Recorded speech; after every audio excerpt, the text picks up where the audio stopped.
এই তার কাটুয়া জীবনে শুধরাবে না। শুনুন, বিশৃঙ্খলার জন্য এই শত শত কোটি টাকা মেসিকে দেখিয়ে লুট করার জন্য মমতা ব্যানার্জি দায়ী। তার দায়ভার স্বীকার করে শুধু ক্ষমা চাইলে হবে না, তার উচিত যদি লজ্জা থাকে পদত্যাগ করে।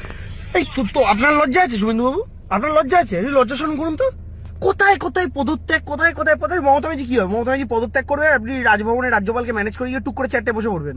মানে গণতান্ত্রিক উপায় হারাতে পারছেন না বলে পদত্যাগ, গণতান্ত্রিক উপায় হারাতে পারছেন না বলে রাজ্যের টাকা বন্ধ, গণতান্ত্রিক উপায় হারাতে পারছেন না বলে যাতা করা, রাজ্যকে বঞ্চনা করা, বঞ্চিত করে সব বাঙালি থেকে নিয়েছে। এখন কোথায় কোথায় পদত্যাগ?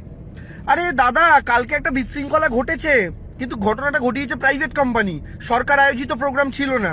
এবার আপনি আমার একটা কথা বলুন, আপনাদের সরকার আয়োজিত মহাকুম্ভে 200 জনের ওপর মানুষ মারা গেছে, সংখ্যাটা অনেকে বলে 500-র ওপর, সরকার ডেড বডি চেপে দিয়েছে।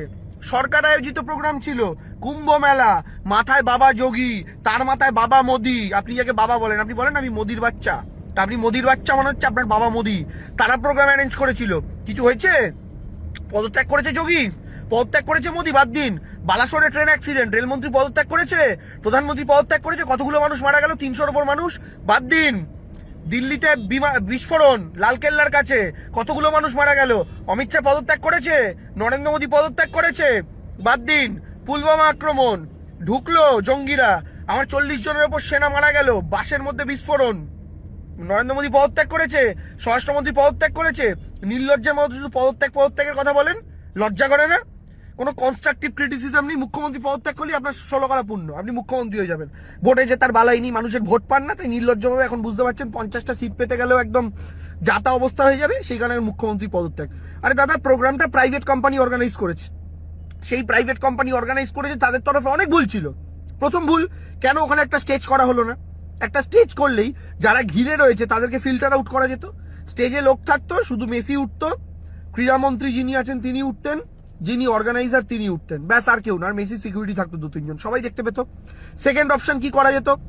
একটা হুট খোলা জিপ ভাড়া করে সেখানে মেসি উঠতো, বা তার সঙ্গে খুব জোরে 1 বা 2 জন থাকতো, বাকিরা সব পেছন পেছন মিছিল করে আসতো, আর মেসি ওই জিপে ঘুরে গোটা মাঠটা দুবার প্রদক্ষিণ করে দিত, গল্প শেষ হয়ে যেত।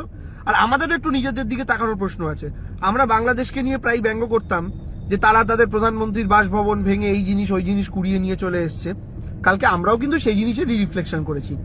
আমার পয়সা নষ্ট হয়েছে, আমি মেসিকে দেখতে পাইনি, তার জন্য আমার রাগ হওয়াটা খুব স্বাভাবিক। পাবলিকের জায়গায় আমি থাকলে আমিও ক্ষিপ্ত হতাম, আমিও প্রতিবাদ করতাম। যদিও আমি মাঠে যাইনি, আমিও প্রতিবাদ করতাম, কিন্তু তার জন্য আমি যে জিনিসটা ভেঙে নিয়ে চলে আসছি ওটা তো সরকারি সম্পত্তি। ওই চেয়ারটা যে ভাঙছি, জিনিসগুলো যে ভাঙছি, কার্পেট তুলছি, এগুলো সরকারি সম্পত্তি। আর এই সরকারি সম্পত্তিটা জনগণের ট্যাক্সের টাকায় করা, কারণ স্টেডিয়ামটা সরকারি, সেই স্টেডিয়ামটা ভাড়া নিয়েছিল একটা প্রাইভেট অর্গানাইজেশন প্রোগ্রামটা করবে বলে। মানে আপনি একজন মালিকের হল ভাড়া নিয়েছেন, নিয়ে বিয়ে বাড়ি অনুষ্ঠান করেছেন, এখন আপনি বিয়ে বাড়িতে খাসির মাংস বলে কুত্তার মাংস খাইয়ে দিয়েছেন। তারপরে দেখা গেল যে ক্যাটারারকে ধরে ঠ্যাঙাতে চাইছে মানুষ, কিন্তু ক্যাটারারকে ঠ্যাঙানোর বদলে যে বাড়িতে অনুষ্ঠানটা হচ্ছে সেই হলটা আপনি ভেঙে দিয়ে চলে এলেন। তাহলে আপনি ক্ষতিটা ক্যাটারারে করলেন না ক্ষতিটা হল মালিকের করলেন? হল মালিকের কি দোষ আছে? হল মালিক কি কুত্তা খাইয়েছিল আপনাকে খাসি বলে? না তো। তো প্রবলেমটা হচ্ছে এখানে, তো আমাদেরও একটু বোঝার দরকার রয়েছে। বাকি শুভেন্দুর মতো আমি আবার বলেছি, পুরোপুরি তার কাটা, এ যতদিন আছে না পাগলের মতো বকেই যাবে। তো সেই জায়গা থেকে আমি বলছি যে শুভেন্দু বাবু এরকম পলিটিক্স করবেন, এটা পলিটিক্স করার জায়গা নয়। কারণ কাঁচের ঘরে বসে থেকে অন্য কাঁচের ঘরে অন্য ঘরে ঢিল ছুটতে নেই, এবং সর্বোপরি একটা আঙুল অন্যের দিকে তুললে 3টে আঙুল নিজের দিকে থাকে। আমি যে 3টে ঘটনার এক্সাম্পল দিলাম, সেই 3টে ঘটনার একটাতেও কিন্তু আপনার কোনো নেতা মন্ত্রী পদত্যাগ করেননি। ফলে প্লিজ এসব বলবেন না। মুখ্যমন্ত্রী হাই পাওয়ার কমিটি গঠন করেছেন, শতদ্রু গ্রেফতার হয়েছেন, এবং মুখ্যমন্ত্রী স্বয়ং ক্ষমা চেয়েছেন। এটা কত বড় ঘটনা বলুন তো, এখানে মুখ্যমন্ত্রী নিজে ক্ষমা চাইছেন এরকম একটা ঘটনাতে। তো সেই জায়গা থেকে দাঁড়িয়ে একটা ঘটনা ঘটেছে, কমিটির কাজ যারা দোষী তাদেরকে খুঁজে বার করে, এবং পরবর্তীকালে যেন এরকম কোনো ঘটনা না ঘটে সেটার ব্যবস্থা করা। আপনারা ইতিমধ্যেই জানেন যে 2012 এবং 2014 যখন কলকাতা নাইট রাইডার IPL জিতলো, তখন হয় ইডেন গার্ডেন বা যুব ভারতী, কোথাও একটা, পরপর দুবার কিন্তু 14 এবং 12-তে বিজয় উৎসব হয়েছিল, এবং সেটা কিন্তু ক্রীড়া দপ্তর অ্যারেঞ্জ করেছিল, গভর্নমেন্ট অ্যারেঞ্জ করেছিল। ওখানে মুখ্যমন্ত্রী উপস্থিত ছিলেন, তৎকালীন ক্রীড়ামন্ত্রীরা উপস্থিত ছিলেন। সেই সময় শাহরুখ খান, জুহি চাওলা থেকে শুরু করে বড় বড় সমস্ত সেলিব্রিটিজ এসেছিল। বড় বড় ক্রিকেট তারকারা এসেছিল, প্যাক স্টেডিয়াম ছিল, কারণ কোনো টিকিটের ব্যবস্থা সেখানে হয়নি। সেখানে কিন্তু কোনো বিশৃঙ্খলা হয়নি, কোনো ভাঙচুর হয়নি, মানুষ শান্তিতে প্রোগ্রাম করে চলে গেছে। শুধু তাই নয়, আন্ডার 17 ওয়ার্ল্ড কাপ এই কলকাতা যুবভারতী ক্রীড়াঙ্গনে মমতা বন্দ্যোপাধ্যায় মুখ্যমন্ত্রী থাকাকালীন অ্যারেঞ্জড হয়েছে, এবং উদ্বোধনী ম্যাচও কলকাতায় হয়েছে, ফাইনাল ম্যাচও কলকাতা হয়েছে। এমনকি ফাইনালের আগের যে ম্যাচ সেটা আসামে হওয়ার কথা ছিল, সেখানে হতে পারেনি বলে ট্রান্সফার করে কলকাতায় করা হয়েছিল। এতটাই তারা ভরসা পেয়েছিলেন কলকাতায় করতে, এত ভালো অ্যারেঞ্জমেন্ট হয়েছিল কলকাতায়। এবং শুধু তাই নয়, যে আমাদের গভর্নমেন্ট থাকাকালীনই এর আগে 2011 সালেও মেসি কলকাতায় এসেছিল, তখনও কিন্তু কোনো রকমের সমস্যা হয়নি।